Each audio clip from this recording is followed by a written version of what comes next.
कैसे हो सभी साथियों, आप सबका स्वागत है आपके अपने चैनल टीचर्स अड्डा पर। मैं हूं अंश चौहान। भर्तियों की बहार इन बिहार, कितना बढ़िया साउंड हो रहा है ना। तो भाई ऐसा हो भी रहा है, बिहार में बैक टू बैक वैकेंसीज आई जा रही हैं। शिक्षक भर्ती टीआरई 4.0 में अगर आप आवेदन करना चाहते हैं तो उसका गेटवे ओपन हो गया, यानी गेट ओपन हो गया।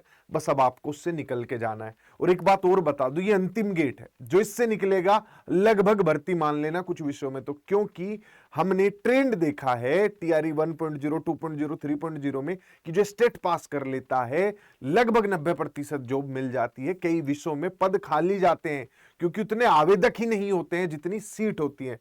तो स्टेट में जोर शोर से आप लोगों को जो है फॉर्म फिल करने हैं। यही एक वो रास्ता है जो आपको आपकी मंजिल तक लेकर जा सकता है, और कोई रास्ता नहीं है। अगर आप बिहार में वर्ग 9, 10, वर्ग 11, 12 के शिक्षक बनना चाहते हैं तो आपको स्टेट पेपर 1 और स्टेट पेपर 2 पास करना ही पड़ेगा, जिसका की नोटिफिकेशन जो है वो आ चुका है। क्या इसमें सारी चीजें, एक ब्रीफ ओवरव्यू मैं आप लोगों को दे देता हूं। सबसे पहले तो ये जो परीक्षा है, दो इसमें पेपर होते हैं, पेपर 1, पेपर 2। पेपर 1 वर्ग 9, 10, पेपर 2 वर्ग 11, 12। पूरे भारत से कोई भी जो है इसमें आवेदन कर सकता है। ये मत सोचना कि इसमें कोई डोमिसाइल वगैरह कुछ ऐसी चीज लागू होगी, नहीं, ऐसा कुछ भी लागू नहीं होगा। आवेदक जो है वो भारत का नागरिक हो, आप भर सकते हो। ठीक है, ये पॉइंट क्लियर हो गया। अगले पॉइंट पे चलते हैं कि सर ये जो पेपर है इसमें आता क्या है, क्या करना क्या होगा। तो सबसे पहले आपको चाहिए होगी बीएड और साथ में ग्रेजुएशन। अर्थात अगर आप पेपर 1 भर रहे हैं तो जिस सब्जेक्ट में आप भरना चाहते हैं उसमें ग्रेजुएट भी आपका होना जरूरी है। सब्जेक्ट कॉम्बिनेशन के लिए अपने सब्जेक्ट के स्पेसिफिक टीचर की वीडियो हमारे चैनल पे जरूर देख लेना। बीएड प्लस पोस्ट ग्रेजुएशन अगर आप वर्ग 11, 12 के लिए भर रहे हैं, वहां पे आपको जो स्पेशलाइजेशन चाहिए होगा आपके सब्जेक्ट का, वो मास्टर्स लेवल पे चाहिए होगा। अगला स्टेप, पेपर में क्या हो रहा होगा। ये पेपर जो है, दोनों ही पेपर 1, पेपर 2, 150 सवाल इसमें पूछे जाते हैं, जिसमें से 50 सवाल आपके जनरल पेपर के होते हैं। उसमें से भी बड़ा हिस्सा जो है वो आपका टीचिंग एप्टीट्यूड होता है। 30 सवाल उसके आते हैं। हर सवाल 1 अंक है, तो स्वाभाविक सी बात है 30 अंक यहां से आप बटोर सकते हो। Maths, GK, reasoning, GK, GS, EVS के मिला के 10 सवाल, मैथ्स के 5, रीजनिंग के 5 सवाल, ऐसे करके 20 सवाल आपसे पूछे जाते हैं सामान्य चीजों से रिलेटेड, जहां से आपके 20 सवाल बन जाएंगे। शिक्षण विधियों रिलेटेड ये सवाल हो गए आपके, जिसे आप सीडीपी भी बोल देते हो।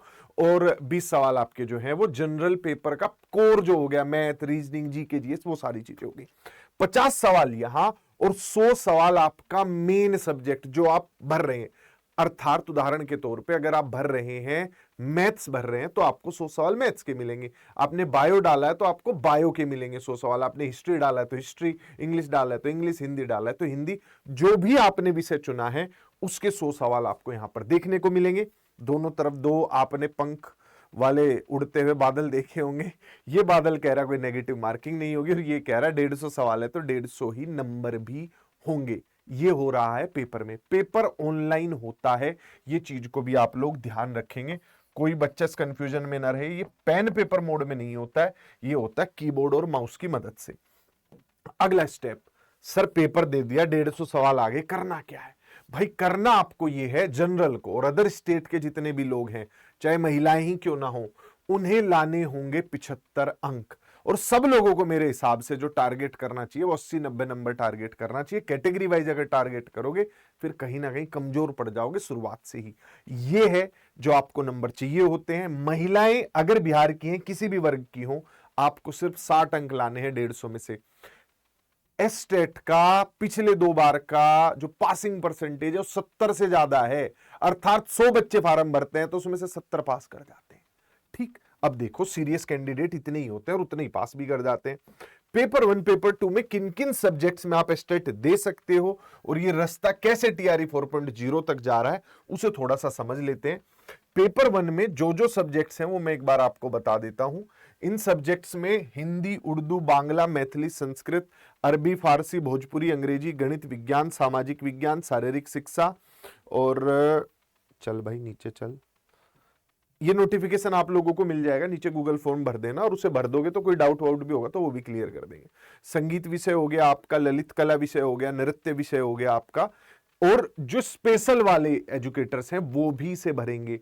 यानी जब वर्ग 9-10 या वर्ग 11-12 में स्पेशल एजुकेटरों की भर्ती आएगी तो भी उन्हें एस्टेट क्लियर करना होगा, तो उन बच्चों के लिए भी है। इसके अलावा अगर हम बात करें पेपर 2 में क्या क्या सब्जेक्ट है जिसे हम उच्च माध्यमिक बोलते हैं, वर्ग 9-10 को माध्यमिक और 11-12 को उच्च माध्यमिक। हिंदी, उर्दू, अंग्रेजी, संस्कृत, बांग्ला, मैथिली, मगही, अरबी, फारसी, भोजपुरी, पाली, प्राकृत, गणित, भौतिक विज्ञान, रसायन शास्त्र, वहां पर विज्ञान था, यहां पर विज्ञान के विषय अलग अलग हो जाएंगे। रसायन शास्त्र, जंतु विज्ञान, इतिहास, भूगोल, राजनीति शास्त्र, समाज शास्त्र यहां अलग अलग हो गए, वहां सोशल साइंस के नाम से था। इसके अलावा अर्थशास्त्र, दर्शन शास्त्र, मनोविज्ञान, गृह विज्ञान, वनस्पति विज्ञान, वाणिज्य, कंप्यूटर साइंस, कृषि, संगीत, ये सारे सब्जेक्ट्स यहां पर हैं। सब्जेक्ट कॉम्बिनेशन के लिए आपको एक बार अपने सब्जेक्ट के टीचर की वीडियो जरूर देखनी चाहिए, हालांकि इस नोटिफिकेशन में सब कुछ क्लियरली मेंशन्ड है। उम्र की अगर मैं बात करूं तो 37 साल मैक्सिमम है जनरल के लिए, मेल जनरल के लिए। अगर हम महिलाओं की बात करें तो 40 साल है, तो लगभग 40-42 साल तक के लोग भर सकते हैं अगर वो कुछ छूट लगा लेते, वरना 37 साल तक के लोग भर सकते हैं। ये ही आपको कमोबेश एज देखने को मिलेगी जब आप टीआरई भरोगे। ये गेटवे टू टीआरई, अगर आप इसके लिए एलिजिबल हैं तो आप टीआरई के लिए भी एलिजिबल हैं। डोमिसाइल नीति ये नहीं कह रही है बिहार में कि आप बिल्कुल नहीं भर सकते हो, वो कह रही है कुछ सीटें आपके लिए हैं, बाकी की सीटें अगर बिहार का बच्चा हमें नहीं मिलेगा तो आपको उन पे भी मौका दे देंगे। तो बहुत बढ़िया डोमिसाइल नीति है, मैं तो ये कहूंगा इससे प्रेरित होके सब राज्यों का ऐसे डोमिसाइल नीति बनानी चाहिए, सबको सब जगह मौका मिलना चाहिए। और पहले अपने राज्यों के लोगों को मौका दे दे, आपके राज्य से लोग नहीं मिल रहे तो बाहर के लोग मिल जाएंगे, बढ़िया नीति है। तो उससे आपको कंफ्यूज नहीं होना है। ये सारी बेसिक चीजें थी। अगर आपको इससे अलग अब कोई भी कंफ्यूजन लगे कि हमें किसी पॉइंट पे कंफ्यूजन आ रहा है, वैसे मेरे हिसाब से कोई कंफ्यूजन बचेगा नहीं।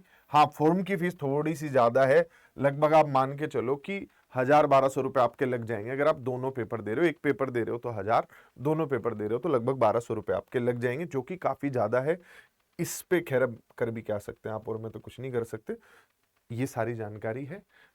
अगर आप फॉर्म भरना चाहते हैं टीआरई का तो इस फॉर्म को मत भूलिएगा। और मैं आपको बता दूं, स्टेट की तैयारी हम बिल्कुल फ्री में करवा रहे हैं। अगर आप हमारा टीआरई 4.0 का बैच लेते हैं, उसमें पढ़ते हैं, आपका अगर स्टेट क्लियर नहीं होता तो वो फीस भी आपकी वापस हो जाएगी। क्या ये ऑफर है, उसके लिए नीचे स्क्रीन पे नंबर है, फोन जरूर कर लीजिएगा, नीचे गूगल फॉर्म है उसे भर लीजिएगा। और मिलते हैं अब ज्वाइनिंग लेटर के साथ। Bye bye, take care.